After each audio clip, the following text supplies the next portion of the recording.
বাংলাদেশ জাতীয়তাবাদী দল বিএনপির ভারপ্রাপ্ত চেয়ারম্যান তারেক রহমানের ঘোষিত ৩১ দফা বাস্তবায়নের লক্ষ্যে মুন্সিগঞ্জের সিরাজদি খান উপজেলার ইসাপুরা বাজার, চৌরাস্তা বাস স্ট্যান্ড সহ বিভিন্ন মার্কেট এলাকায় লিফলেট বিতরণ করা হয়েছে।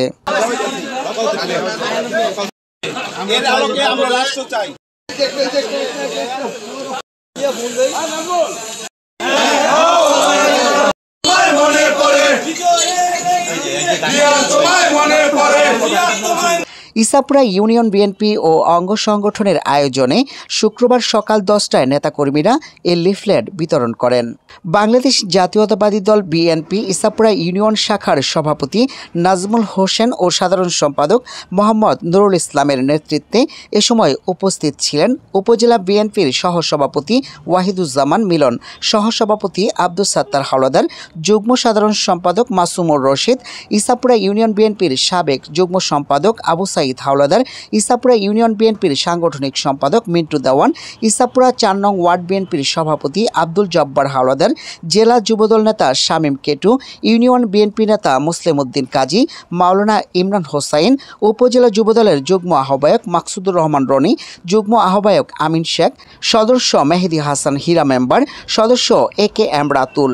বাংলাদেশের যে কৃষকের যে কৃষি সমাজ আছে, এই কৃষক কিভাবে ন্যায্য মূল্যে বীজ সহ নানান কিছু পেতে পারে সমবলটন ভাবে, সেটা মেধার মাধ্যমে বিভিন্ন সরকারি চাকরিজীবীদের নিয়োগ দিতে হবে। দফা যে বাস্তবায়নের যে অঙ্গীকারনামা বিএনপি তারেক রহমান 13 জুলাই 2023 সালে যে রূপরেখা ঘোষণা করছে সারা দেশে লিফলেট বিতরণের, আজকে ইসাপুরা ইউনিয়নের উদ্যোগে আজকে ইসাপুরা বাজার, ইসাপুরা চৌরাস্তায় তার শুরু হলো। আমরা ধীরে ধীরে পুরা ইসাপুরা ইউনিয়নে প্রত্যেকটা ঘরে ঘরে এই রূপরেখা আমরা দেওয়ার চেষ্টা করবো ইনশাআল্লাহ। হয়ে গেল দিনের ভোট, রাতে হয়ে গেল, সবচেয়ে বড় হলে আমাদের ভোটাধিকার। যার ভোট সে দিবে, যাকে খুশি তাকে দিবে, এবং দিনের আলোতে আমরা ভোট দিতে চাই।